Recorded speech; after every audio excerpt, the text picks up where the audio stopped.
Hey guys, what's going on?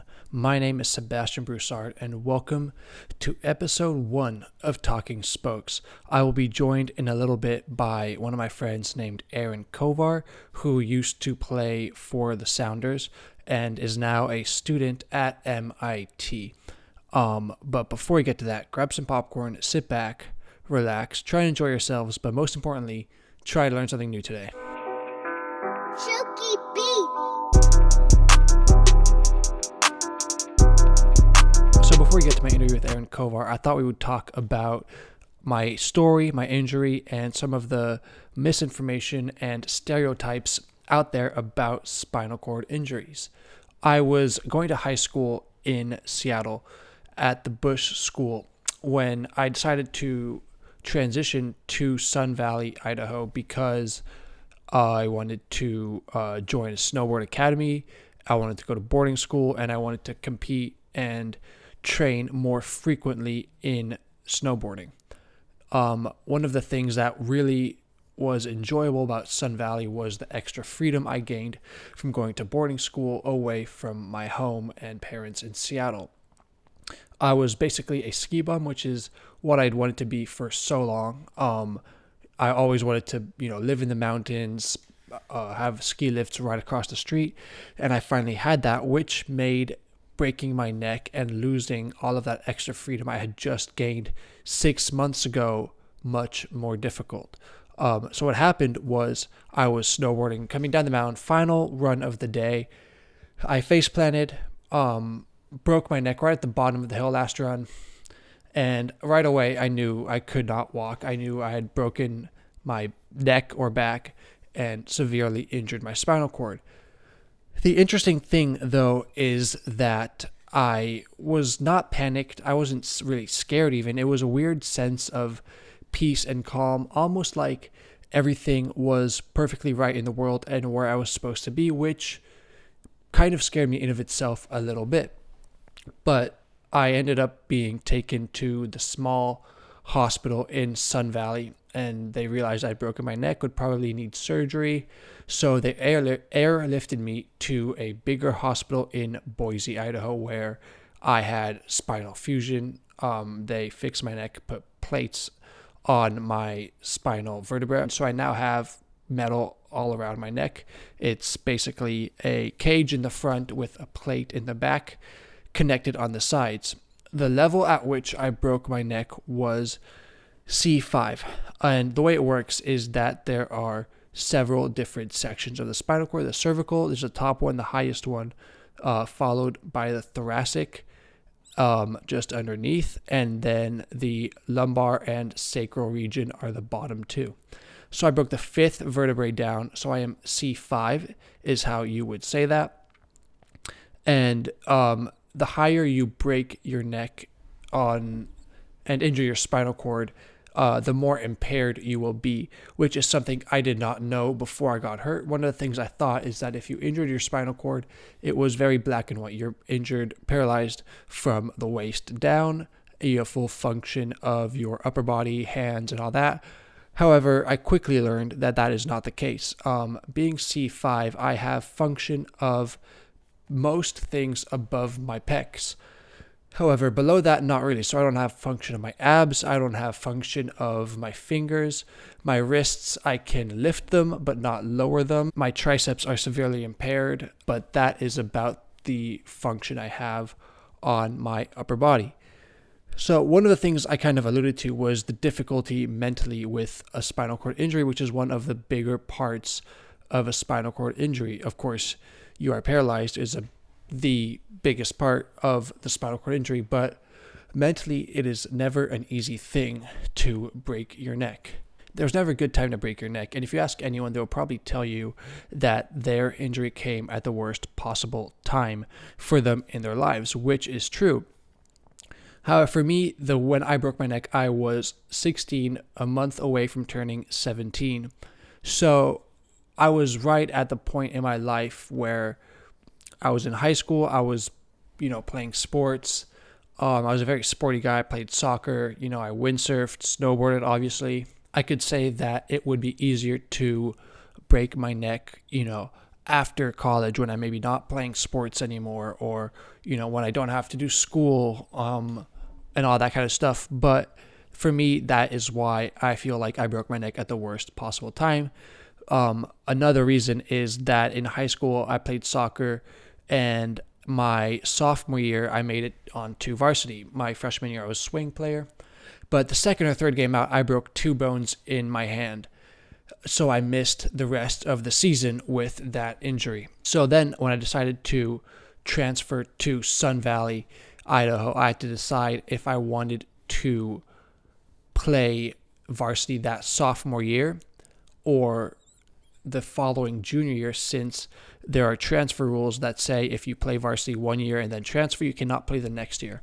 And that decision came before I broke my hand. And for some reason, I decided to play varsity that sophomore year, which for several reasons was a bad idea. Obviously, I broke my hand and I couldn't know that that was going to happen. But if I wanted to play soccer in college, it would have made more sense to play soccer my junior and senior year rather than sophomore and senior year for scouting and all those reasons. Nevertheless, I break my hand that sophomore year and transfer to Sun Valley and break my neck after the season is over, which I was not allowed to play in since I started 2 games in my sophomore year. So I lost about 2 years of varsity soccer, being that sophomore year and the senior year. So that is one thing I wish I could have had, is a varsity year in Sun Valley, Idaho, preferably 2. However, it was my decision to play that sophomore year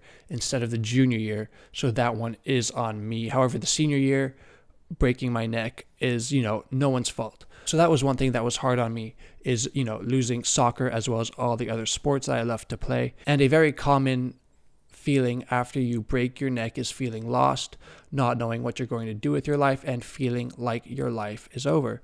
So for me, one thing that I was really struggling with in the hospital was I ever going to be able to play sports again, and not being okay with losing, these sports I really loved and was starting to get good at in the form of soccer and windsurfing. I was really starting to come into my own in those sports. Now, when you break your neck, it is very easy to only look at what you've lost. And in the first few months, you really haven't gained anything. The truth is you only lost things, sports, your ability to walk, your independence.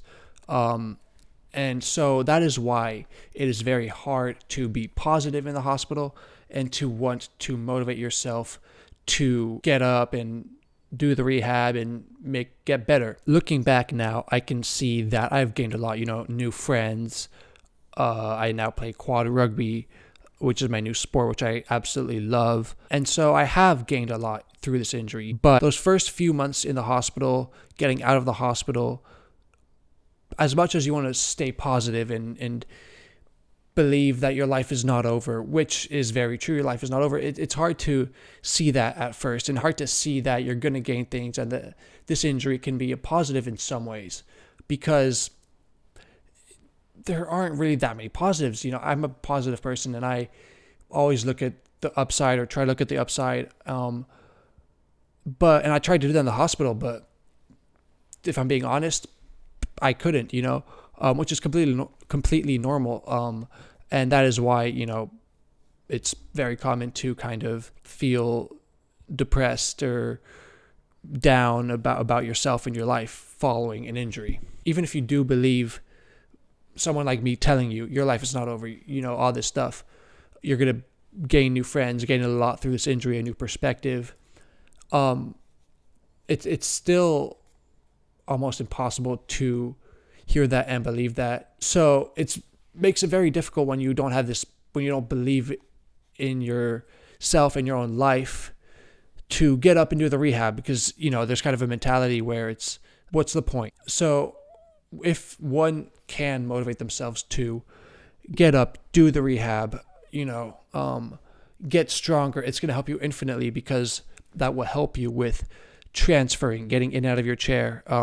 And once you can start doing one thing, it kind of compounds itself with everything else. For example, if you can learn how to transfer, that transferring means you can now drive, right? Which is just a huge step in getting your independence back. It was one of the biggest steps for me. So if you can fight through that depression, fight through that belief that your life is over and that desire to give up and stay in bed, you're going to find yourself helping yourself more than you might think with little successes that one might not think is a big deal is actually a huge deal. For example, I had to learn how to breathe again because I got a trach. So I could not breathe on my own, and I had to learn to literally expand and close my lungs again. I had to get them strong enough again to go 24 hours without a breathing machine. And once I got off that machine, I was able to roam freely around the hospital. I could leave the hospital because I didn't need a team of nurses around me the whole time monitoring my breathing and the oxygen tank behind me. So just these little successes will gain you way more independence than you might think, and they will compound themselves in the future with other successes. One thing to consider is that with the rising numbers of depression, anxiety, and just mental health disorders in the modern day, especially around teens, it is very easy to see how having one of those disorders could compound itself with a spinal cord injury. For example, if you're kind of depressed before you get injured or have anxiety or you're self-conscious, we can see how that could kind of start to become a snowball effect and quickly become more detrimental to someone's mental health who has just broken their neck. But this has just been a quick intro to spinal cord injuries, my story. There's a lot more to them, a lot more we have to consider every day that an AB, which stands for able-bodied person, might not have to think about. And I'll continue to talk about that as the episodes come along. So now we're going to go to my interview with Aaron Kovar. One quick note on the interview, there were some technical difficulties where I messed up the recording so that you can only see my face when I am asking the questions, and the zoom is a little weird on my face, but I will have all of that fixed for next week. Now joining me is a current student at the MIT Sloan School of Business, a retired Sounders player who accumulated 43 appearances for the Sounders and LAFC. He is an MLS Cup, Supporters Shield, and US Open Cup champion. My good friend, Aaron Kovar. How's it going? Good, Seb. Thanks for having me on. Yeah, thanks for joining. How's Boston treating you? It's been good. It's a bit weird with COVID, but I can't complain. Except now we're gonna get my first Boston winter, which I've heard is not like a Seattle winter. Everyone Yeah, thinks like because I'm from Seattle, I'm gonna be fine with it, but it doesn't actually get that cold back home. yeah, that's true, especially compared to somewhere like Boston where it's hmm pretty intense winters and snows and all that. What are some of the differences that you've noticed in between Boston and Seattle? I know that you're not getting the whole Boston experience, of course, like you said with hmm COVID, but so far, how's it compare? Um, Honestly, there's a lot of similarities. It's really pretty green. It rains a lot. And there's so many schools here so I live in Cambridge. I don't live in Boston proper. And everyone's pretty much within 5 years of my age, it seems like, when going to school. So it's a pretty fun young town and kind of reminds me of like the Fremont sort of north end of Seattle, maybe a little bit of Ballard. But yeah, honestly, the transition hasn't been too bad. Just trying to enjoy as much as I can. A little worried about COVID getting into winter though. Yeah, for sure. It's kind of scary with how the numbers are trending right now, but hmm I mean, hopefully it gets better for sure. When you started playing soccer, you played for the club Emerald City Football Club, and so I was wondering, how did club soccer uh, play and feel like in Seattle, especially being someone who went on to become a professional soccer player? hmm Um, yeah, so I played for Emerald City for 6 or 7 years, and it was pretty unique because I had this group of my like best friends when I was 11 years old, and we all played together, and pretty much the whole group went all the way through. And I wasn't very good. I mean, I was like pretty good, but I wasn't that good. And uh, we were in like the third division of select soccer and kind of worked our way up in the state and did pretty well by the end. But I was really fortunate to have some pretty remarkable coaches. So I had the current coach of Seattle United, Pete Fewing, who's a close friend and sort of mentor of mine, who getting to have someone who's won national championships at college when you're 16, 15 years old coaching you is pretty unique for club soccer. So I really enjoyed my time in Emerald City, and I think it prepared me well to move over to the academy, which was not an easy decision just because all my friends were there and it was uncomfortable and new. But yeah, I know Emerald City is a little bit different now with Seattle United taking over, but I think that Seattle United does a lot of the same cool things. Yeah, that's interesting because the first year I moved back, I actually played for Emerald City for John, I believe his name Hmm. was my coach, and I actually didn't enjoy it that much, to be honest. I Yeah. wasn't that good and wasn't getting a lot of playing time, so I actually transferred to Seattle United, Hmm. and I was on a not one of the like Copa Tango Samba teams. Forget what's called the premier teams or whatever. I was on one of like lower teams, and I really enjoyed myself. I had a really good coach named Paul, and I think the chemistry in between me and my coach was a lot better, which really helped me develop more quickly than I was at Emerald City. And my Hmm. friends were better there too. Yeah. That's interesting. So I was wondering, was it difficult to stay focused on high school or soccer, with both being a priority, I imagine, or did the student and athlete part kind of share the same motivation and importance for you? Yeah. I think my mentality about school really came from my parents. So they supported me through all my athletic journey. But school was always the priority, right? And it was, I got the messaging over and over that you never know what's going to happen. You could get hurt. There's a million different things. You just couldn't be good enough. This is like not the time to put all your eggs in that basket. And so do well in school to give yourself the safety net. And then also for playing in college, there just aren't of that like upper echelon of player for coming out of high school. Most don't have that good of grades, and so if you can have good grades and do decently on the SAT, then all of a sudden doors open at some of the top universities in the country that I would have had a pretty tough time probably getting into otherwise. So that was kind of the mentality of don't do something, like put the effort in to keep doors open, I Yeah, that guess. makes a lot of sense because now with the rise of kind of higher education, it's we're seeing a lot of people do better in school so that they can go to good schools, have good sports, which is, like you said, really great to be able to fall back on that Hmm. education if you get injured or if you're not good enough, kind of thing. And so I think it's a good thing for us as a country and people individually to be more motivated because of sports. I think that's one thing Yeah. that sports is really good for. So like you said, you went to actually you didn't say, but you went to Stanford for college. And what went into the decision to go to Stanford? Were there any other schools you were considering going to? Yeah. So I joined the academy when I was maybe the end of my sophomore year of high school, and um, all of a sudden got a lot better at soccer and did pretty well at a couple of big showcases where a lot of the college coaches do their recruiting.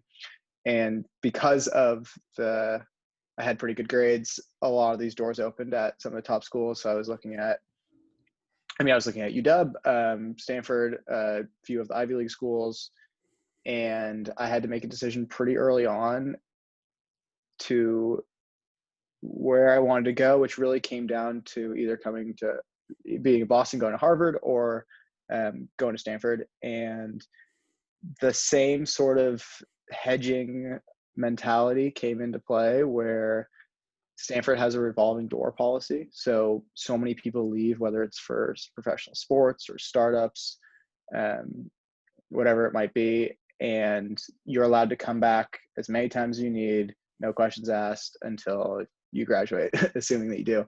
And so I knew that there was a chance I was going to be leaving early.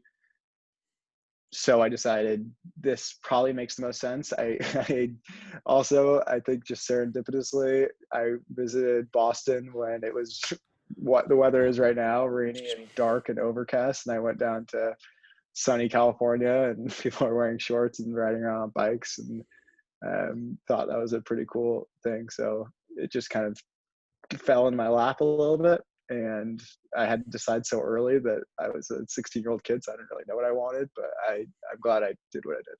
Yeah, for sure. Um, was it a big change going from Garfield High School to Stanford? Because I know that you were the Pac-12 Freshman of the Year in 2012. So I was wondering how the academics and soccer were different or similar to high school. Yeah, I wouldn't say that I took school that seriously when I got to Stanford the first time. Um, I knew that I there was a chance I was going to be leaving. I didn't know what I wanted to do if I didn't play soccer. So I really just took general education requirements to leave a door open for a major that I might end up doing later. And I'd say the hardest transition was socially. Garfield's a pretty unique place. I know it's changed a lot even since I've been there, but you get a pretty remarkable social education from people from every possible background. And then I found Mhm. that the people at Stanford was a little bit more of a homogenous group. So it was a little bit hard not having that same level of diversity and living in like an urban city. Now I was on a removed campus. So that transition was definitely hard. And I think I didn't love my time at Stanford, to be honest, the first time around. I didn't really feel like I was enjoying the program, the soccer program, that much. Social part was a little bit tough. And so then when I finally had the opportunity to leave, which was only barely over a year in, um, not only because I wanted to do this to push myself, but also the alternative wasn't that appealing at the time.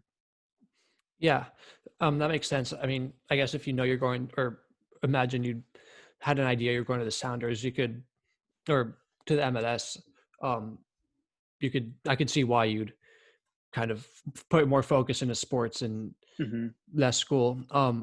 So you were assigned to the Sounders through the homegrown players rule with Sean Okoli in 2014. Why is this program a good thing or a bad thing? And is the way it works really as simple as just signing a player, or is there more to it? Yeah, so to qualify to be a homegrown signing, you have to have played in the MLS team's academy. So Hmm. for a certain number of years, I think it might be 2 years. It may actually be less, but you at that point, that club has your rights. And so before, for example, in my situation, I was in college. I just finished my sophomore season, and the Sounders had the option to offer me a contract rather than me going to the MLS draft. And Hmm. so I think it's a good program, um, especially in terms of being a feeder to the first team, where I think I am a little bit hesitant to embrace it is with these programs to go to the USL, just because the odds of you making it to the first team aren't particularly high. You're not making a lot of money. A lot of these kids have the opportunity cost of them doing it is oftentimes a education at a great school and maybe a scholarship to do so.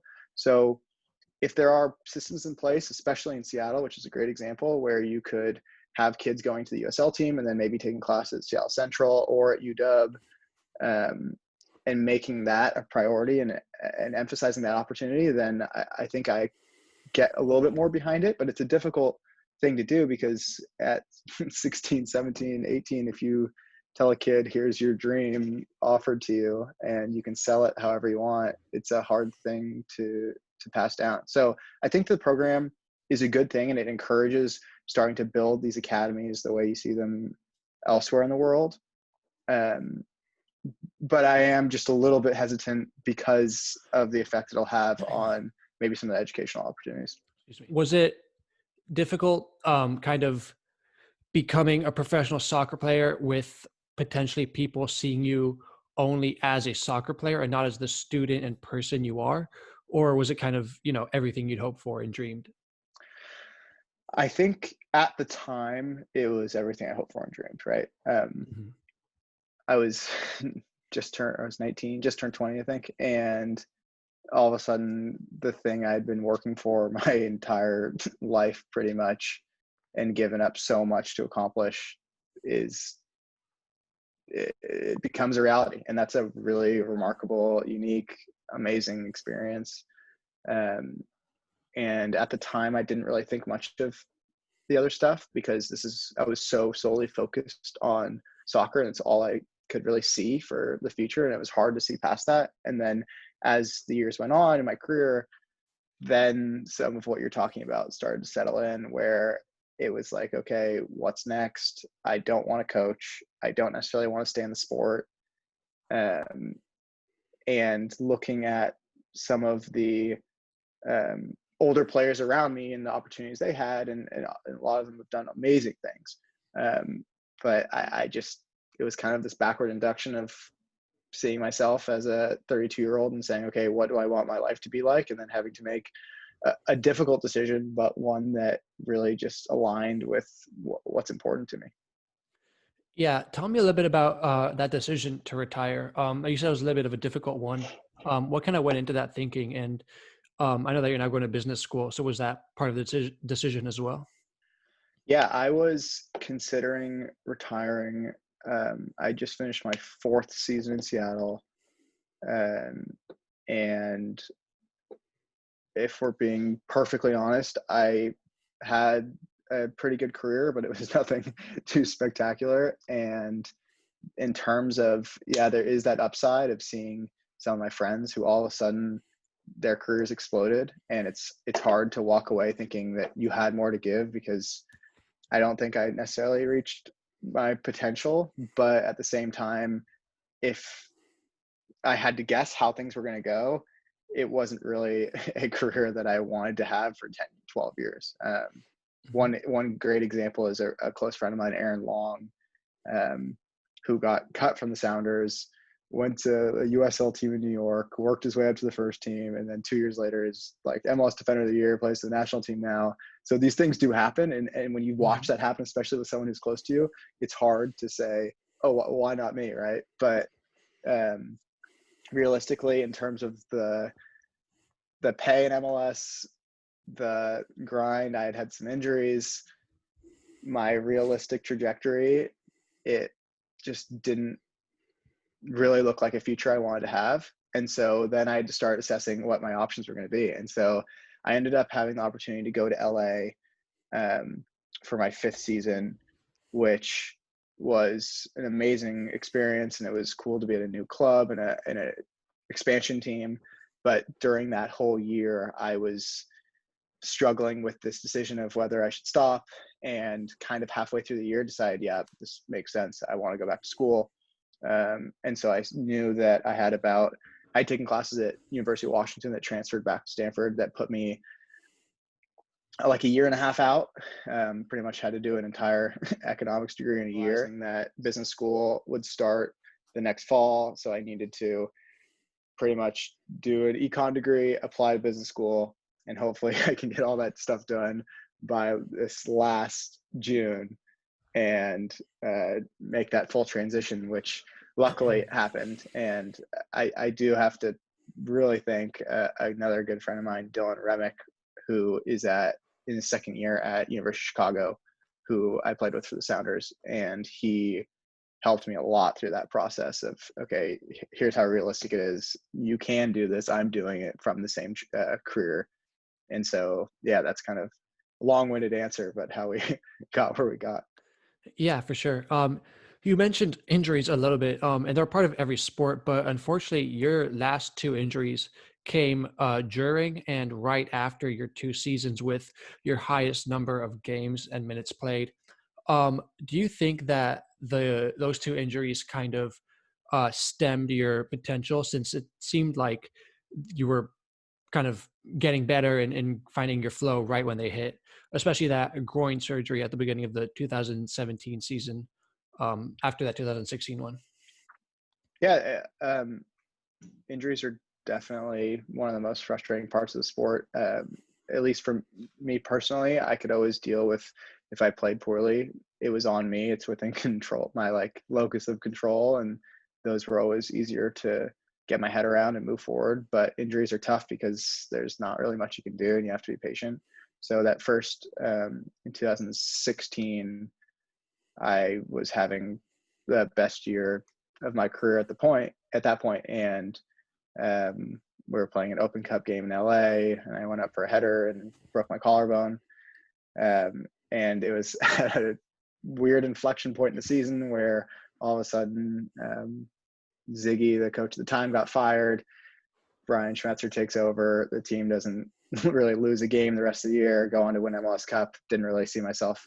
Didn't get back on the field much. And then I went over to Europe in the off season, which probably was part of the issue. It didn't really ramp up properly. And then ended up having bilateral hip surgery, missed most of the next season. So in terms of momentum killing, it was a bit of an issue, but I mean, everyone goes through their injuries and it's kind of just part of the game, right? Yeah, for sure. You mentioned you went to England for the offseason. That was to trial at Coventry City, I believe, correct?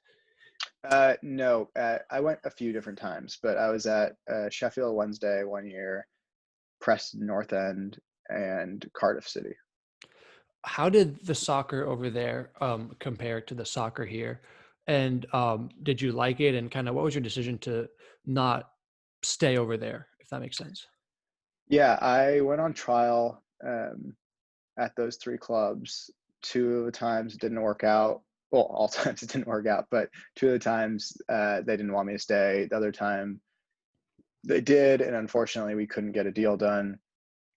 And I have an Irish passport, so it made it a lot easier. Hmm. Otherwise, there's work visa issues, but it was a cool experience in terms of just seeing a different culture, especially a culture that cares so much about soccer. And then also, it was interesting being in because these were all second division clubs, and Hmm. so the level is high, but it doesn't have the same upside that MLS does. Right? There are no Obafemi Martins type, Clint Dempsey, Carlos Velas, but the level is very high throughout the team, and it's Hmm. really competitive because there's so many teams.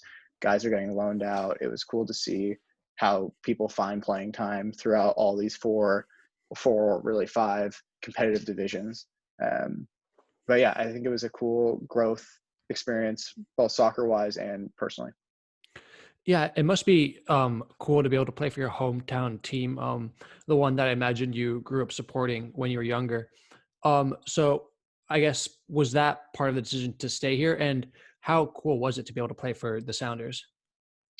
If we're being honest, my decision to stay later on was not really a decision at all.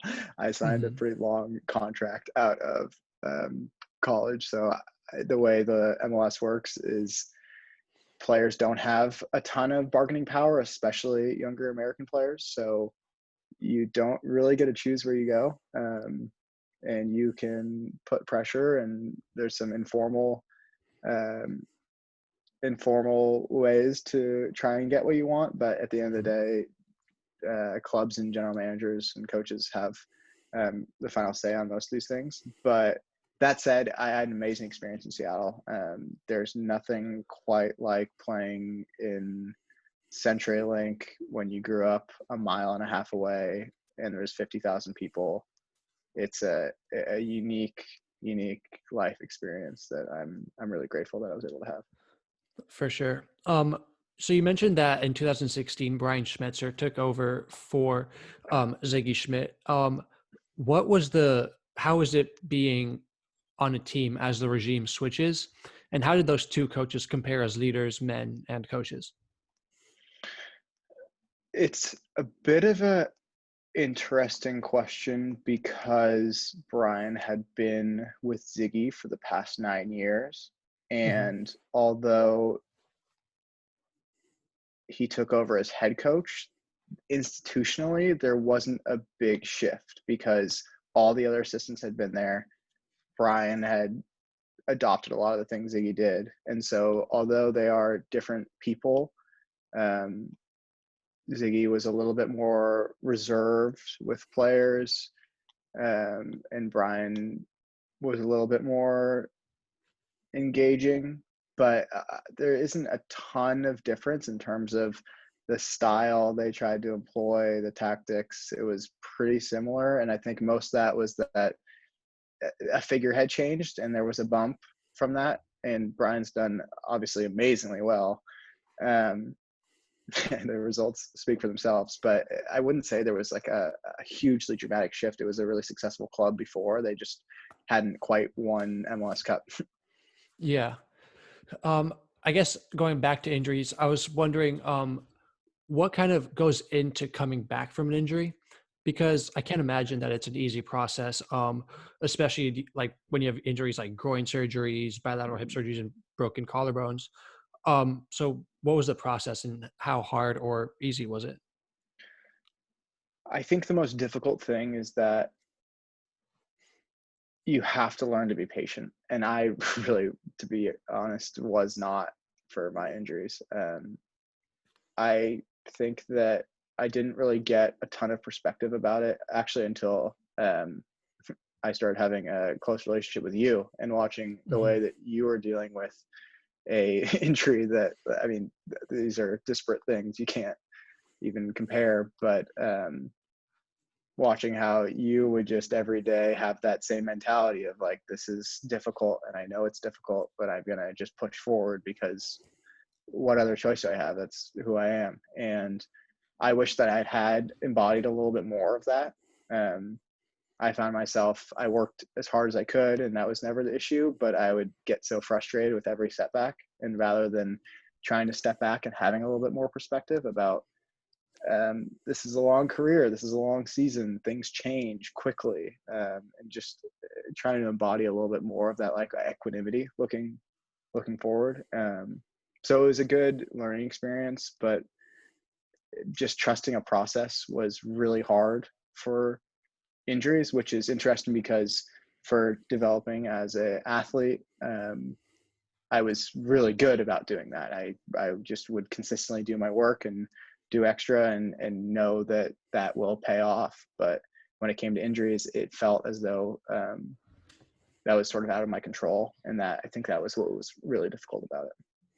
Yeah, I can definitely understand that because especially with like a broken neck like mine and Mm-hmm. paralysis, like your body just, doesn't do what it wants to do. And it's just like, that's Yeah, frustrating in of itself. And then you're like, you want to be able to, transferring out of your chair right away. And, it took me like 9 months to learn that. So that patience is definitely, a challenging thing to learn and get used to. But yeah. And then like you said, trusting the process is just not easy, like doctors like, oh, take your time. I'm like, well, I'm stuck in a hospital bed. yeah, It's hard to take your time. yeah. But I can definitely understand that. Um, is it difficult mentally when you deal with an injury and kind of being out? And did you ever kind of have one like, you know, maybe like not necessarily depression, but kind of, hard on yourself mentally? You touched on it a little bit, but how did you, if you did, how did you kind of, fight that and come back from it? Yeah, absolutely. Something that's so I think that anyone who plays professional sports is is or was really passionate about what they do. And for Mhm. me, soccer was my outlet. It was what I found when I was wanting to be creative, when I needed to like get away, when I needed to get out of my Yeah. head, when I needed to get away from things in my life. So when you are able to turn that outlet into your career, it's amazing when things are going well because there's nothing better. You show up to, I mean, I showed up to work every single day when I was playing, when I was healthy, and I was happy to be there and I enjoyed it and I liked the guys and training and everything. It was great. But when things aren't going well and they're out of your control, especially with injuries where you don't even feel like you can kind of push and earn what you want, and that's your outlet, it just compounds how difficult that was. Hmm. And what I found that later in my career when I knew I had an eye on other things and I started trying to network for jobs, trying to learn about a second career, studying for the GMAT for business school, reading, learning about other things. I started trying to learn the piano when I was in my last year in LA. Having these other like pillars to metaphorically hold this house up was what was definitely the most important thing for me. So when I went through adversity in my last year and even the last year and a half, and with injuries, it was much more manageable because I had other parts of my life to lean on, and not everything Mhm. was about soccer, even though it was what I was passionate about. Yeah, that's again like something I had to deal with as well pretty intensely because everything I did, I was a very sports oriented guy as well, and so I wasn't a big school guy as you probably can Mm-hmm. imagine, but everything I did was like snowboarding, soccer, or mountain bike. I was in Sun Valley when I broke my neck, Idaho, as Yeah. you know, and it's just so outdoorsy there, and so going from that to being stuck in a hospital bed for a month and then 2 months of rehab, I had to find other stuff to lean on, and eventually I started playing quad rugby, Mm-hmm. which is now my new sport. But Yeah. um, up until then, it was pretty hard, especially mentally, to you know find something to help me deal with that. Um, but yeah, it's pretty interesting how the brain works. Mm-hmm. Um, so professional soccer players speaking out about their mental health can be pretty powerful, I imagine. So you think players in the MLS are or feel free to kind of speak their mind about mental health, or do you think when they do, they're kind of like seen as weak, or the MLS kind of doesn't support them, if that makes sense? I don't think there's explicit pressure to not speak your mind, but I do think that professional sports still has a lot of the toxic masculine culture of don't show weakness, be tough, be mentally tough. A lot of the way you get feedback has been people yelling at you and using profanity, to put it Yeah. lightly. Um, and so, although there's been some uptake, when I was playing in LA, we had a sports psychologist that would come in every once in a while. I do think that starting to move into whether it's mindfulness practices or just open communication, trying to have some sort of empathy, these are things that I think professional sports eventually will take up. And I think it's a lot more prevalent in individual sports where you have your team of people and you can kind of build a camp around what's important to the athlete.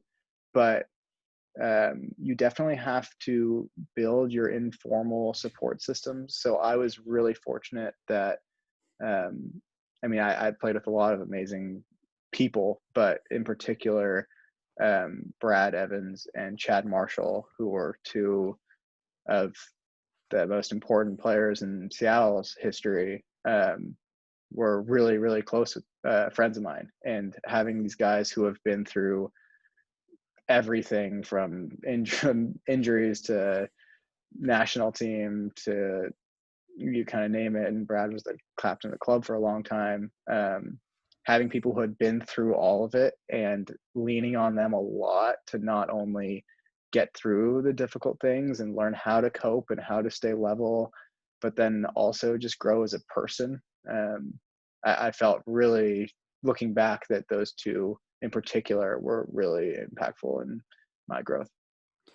Yeah, for sure. That was something else I was wondering about. Who were some of the leaders? I guess those two, obviously, for you would have been people you looked up to. But who were some of the leaders while you or in your locker room um, during your time in Seattle, and what made them such good leaders? And what kind of things they do to help and support the younger players?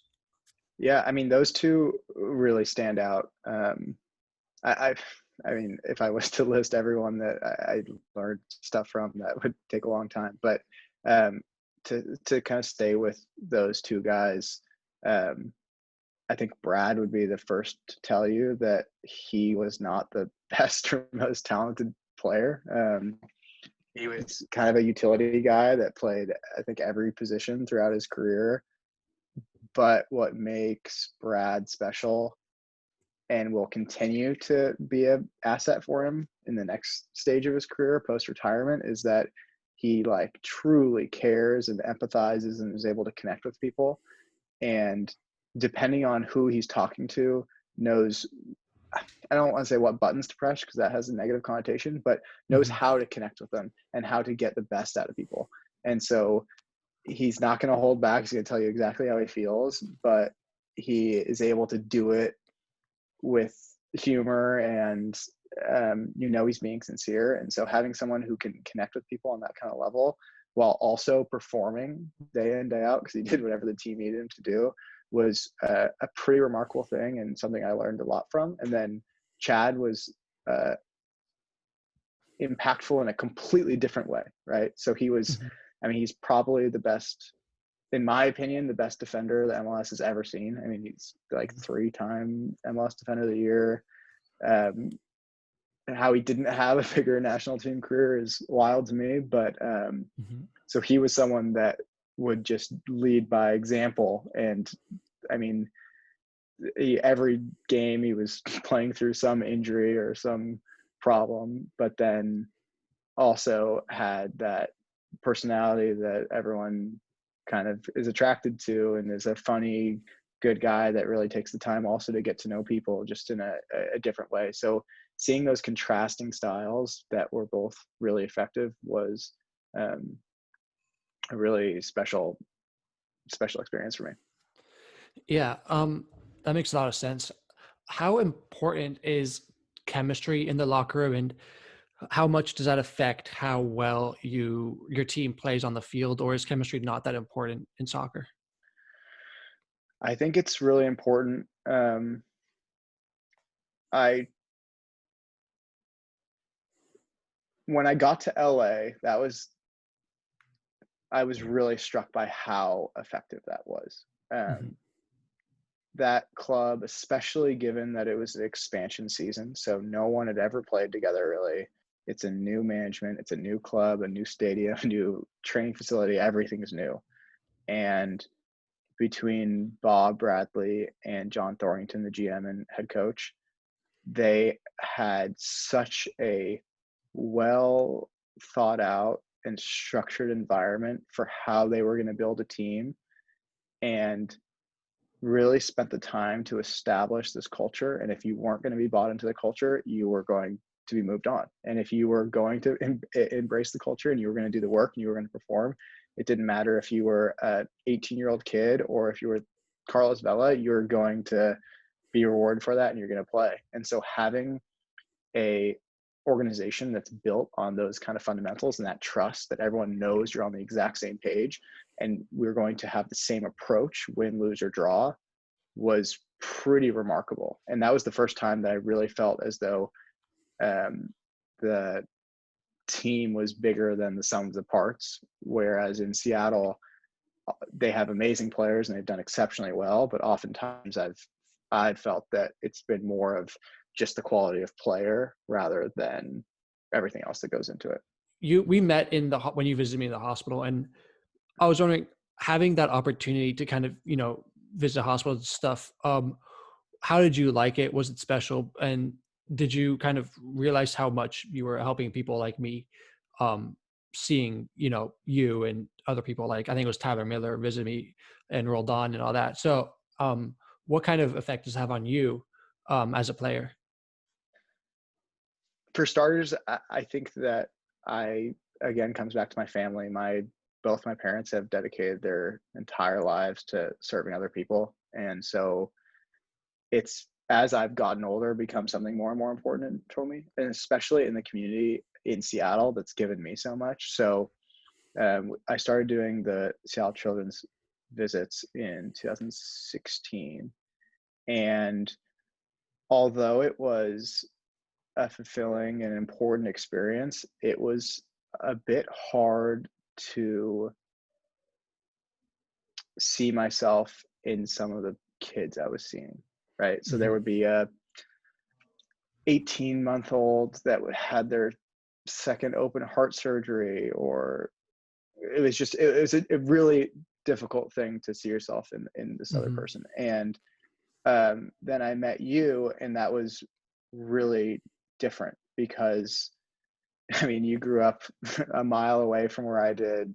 We played for the same, pretty much the same soccer club. You ski, I skied growing up, same interests. And there really was no difference between us other than chance, right? That you Hmm. fell wrong. I've fallen off ski jumps too, and you fell differently, right? Hmm. And I think I was really taken aback. And that first meeting that we had was really powerful.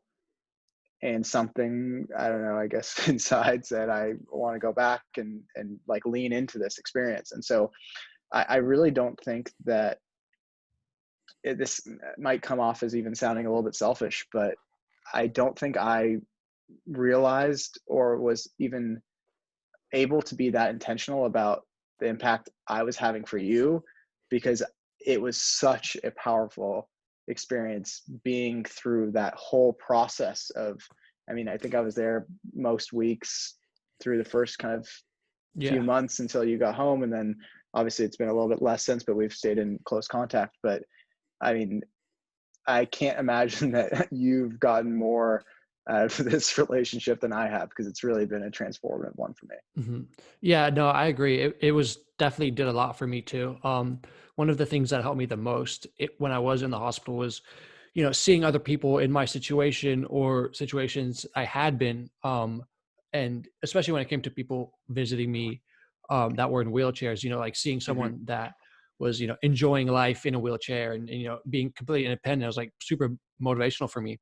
I was like, oh, that could be me, or was like, oh, my life's not over kind of thing. And Yeah. so when I met you, it was, pretty motivational because I'd seen you, come from Emerald City, like you said, the same club I had, and become a professional soccer player. And I was like, if he could, become a professional and that I can, when you can put in the work, to be the, whatever it was, Gatorade High School Player of the Year, MLS Cup champion.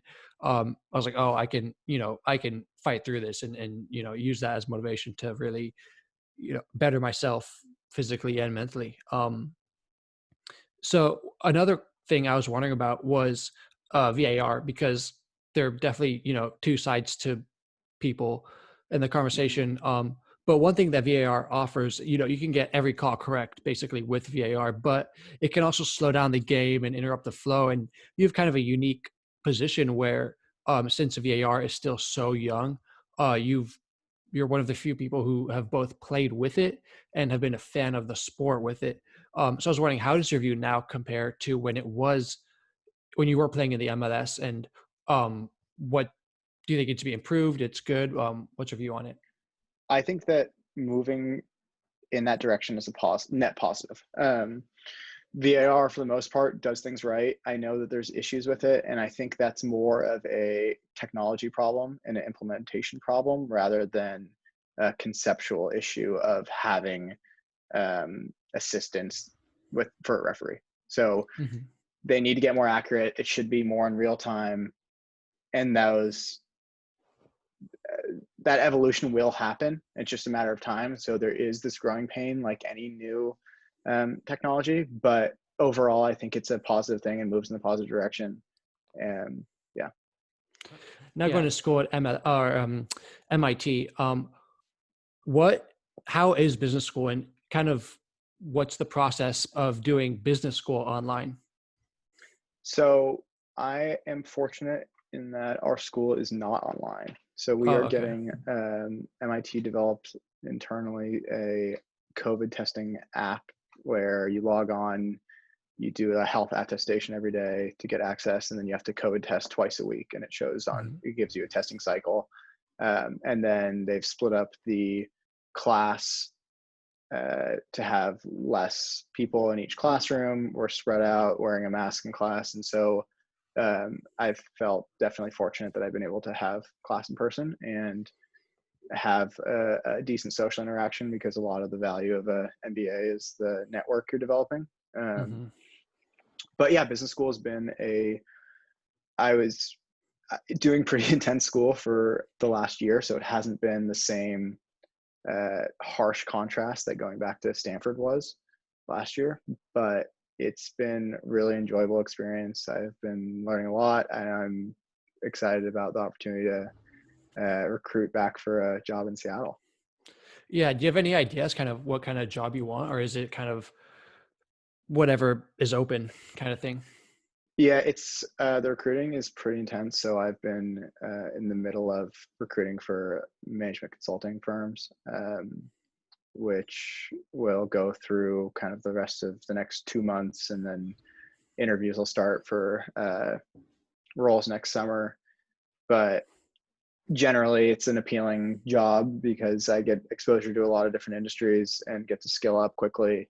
Um, because I haven't necessarily had that same traditional business background. So getting something where I can still utilize some of the soft skills I developed from soccer, and apply them, it makes it a appealing job. But we'll see. There's still time.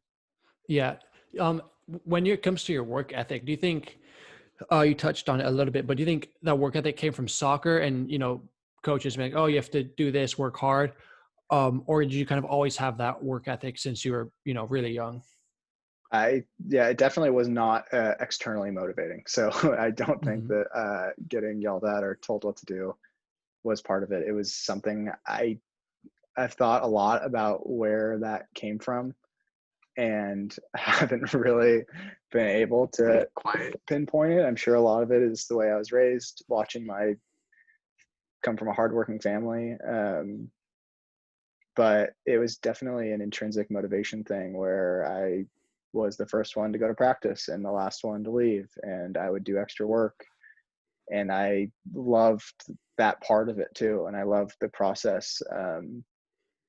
The metaphor I kind of heard and internalized was that you're trying to build a brick wall, and if you just look at this whole wall, it becomes really overwhelming. But if you just kind of take the time to every day place one little brick as perfectly as you can, as cliche as this sounds, you Hmm. end up getting somewhere over time. And so really becoming process oriented was the mentality that I had to adopt to kind of move forward, especially because I heard a lot of no's and I wasn't necessarily that good for Hmm. a lot of my career. And every time I had to transition to the next level, it was really hard. It wasn't that it just immediately clicked. Yeah, I can imagine looking at, big tasks could be daunting, like you said, the big wall, especially with that year and a half of economics at Stanford you had to do. But yeah, just taking it day by day. I mean, that's the same thing I do. Mm-hmm. I almost have a fake it till you make it mentality where, I'm like, I Yeah. know one day I'll be able to, like I said, transfer on my own or, whatever it might be, put my shoes on my own. And so I finally got there. But if I was, looking at just saying, oh, I can't do it, it's too hard. Mm-hmm. Obviously you don't get anywhere, but, learning the little steps and, I guess for me, part of it was my quad rugby team was super helpful because, they've been Yeah. injured for like the next shortest amount of time is like, well, that's longer than me, is like 9, 10 years, and then the longest has been like injured for 40 years. So they know all the tips and tricks, and none of them were like, oh yeah, just do this and it's done. It's they're like, oh yeah, do it step by step. But that Mm-hmm. makes a lot of sense. I would be remiss if I didn't ask about Halloween. What is your best costume you've ever had? Oh, best costume. Oh no. It's gonna be. It might be this year. Um, a few of the my friends in my class and I are dressing up as founding fathers. Yeah, I think my most embarrassing was freshman or sophomore year of high school. Me and my friends were just like, yeah, we're not gonna go trick or treating or whatever, and we're hanging out that night, and we're like, yeah, we want to go trick or treating. We didn't have any costumes, so we're like, yeah, we'll just be Halloween carolers, and we just sang for people at their doors and embarrassed ourselves, which was great. Yeah. But what's next for you? I mean, obviously business school, looking for jobs. Is there anything else going on in your life? No, not really. This is kind of a nice break, and it's been a way to kind of catch up with my peers, right? So most of the people who Hmm. are at school have been working for really 4 to 8 years, and so all of a sudden I get to kind of come out of this on the back end, as if I had stayed in school and had a normal Hmm. job. So I'm excited to um, keep embracing this opportunity, but then kind of the next chapter, and excited to move back to Seattle. Yeah. So looking back on your career, both in school and in the MLS, do you think there's anything you'd have done differently? Yeah. How do you think about it when you look back on your life, I guess? Yeah, I don't think I would have done anything differently, and I don't know if that's me speaking from this hindsight bias, um, or but I'd like to think that it's more just I'd taken risks on myself and done what I've think has been the best thing to push myself and move in a direction I wanted to move. So whether that was dropping out of college to play or retiring at 25 when I just had my best season to date, I think that just being able to look back and say that I pushed and I worked as hard as I could and tried to open as many doors as I could. And I mean, it's worked out well. Those risks, although they don't feel as big now, they felt really big at the time. And so um, being able to bet on yourself is something that I really look back fondly on. Well, I appreciate you coming and joining me here. You've been good friend and big motivator for me, and I'm sure other people too. But yeah, thank you again. That was awesome. Yeah, I appreciate you having me on, Seb. So that was episode 1 of Talking Spokes. Next week, I'll be joined by Dr. Martin Bullard, who is a therapist, and we will be talking about mental health as it pertains to both people with disabilities and able-bodied people. If you enjoyed this episode, make sure you like, comment, and subscribe, and I'll see you next week on Friday for episode 2.